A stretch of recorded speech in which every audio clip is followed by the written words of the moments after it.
Okay. Okay, thank you so much for your time. And you can now take your seat, ladies and gentlemen. Thank you so much.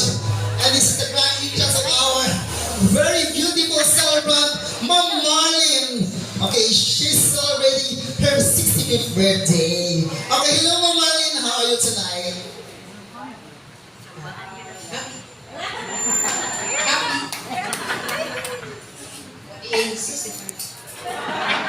You don't look 65, you look 64. Okay, at the age of 65, ma'am, what is your secret, ma'am? Na-maintain mo ang iyong beautiful po, and body and face.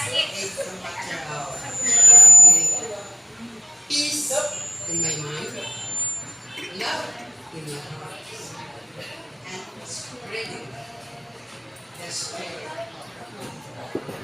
love and Wow, that is the secret of being looking young, di ba ma'am, no? Oh, Yes. understanding love. Ikaw, kasi mo sikreto, mabiling young ka.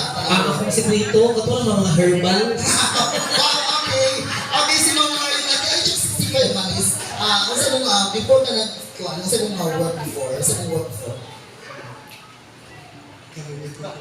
I'm working very hard.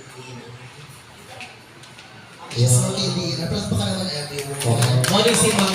Muli si Ma'am Mads, Cynthia, ang beautiful. Kaya hindi siya maghihuna-huna ang problema. Yes, I'm very proud of Di you mablena. because, ako yung makeup artist, ako yung host. O, di ba? Wala rin kumari ng mga pareho ng edad ni Ma'am. Okay, kung saan mo guys muli sa itong mga guests ko? Ate Berio mo ba na? Ako'y nangayon ni Berio mo naman. Kita na eh. Asan? No? Naon siya ta. Coming here, it's a big yes and a blessing. Blessing to all of you and a blessing to me. Why? You have shared your time coming here, sharing the joys that we have and I have. Napaka yung viewers sa mga in terms of people, kaya mas naman siya beauty queen dito ang isli ng anak, diba? Kung ano, magiging natin mga sasabihin. Ito, mapilapin po search. Apil ko sa una, pero katulad po ang search and rescue operation. Wow. Ako lahat ng pinapin ng search warrant of arrest. Search for a star. Ayan. Wow, thank you so much, ma'am, for your time. Yes, of And course. See, thank you so much. At this point in time, ladies and gentlemen, I request everyone to be smart. So, yung mga gatanan for the prayer. I call in Mrs. Wendelisa Alvin for the prayer.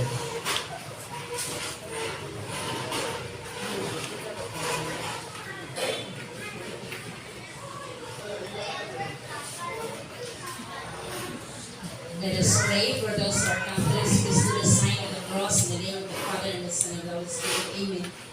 Almighty Father, Lord God, we thank you for this evening. We thank you for allowing us to gather in this place for one specific purpose, Father God, to celebrate the 65th birthday of Ate Marlene. Lord, as we celebrate, we ask your Holy Spirit to be in our midst. Bless our fellowship this evening. Bless each one. All the glory and honor belongs to your name.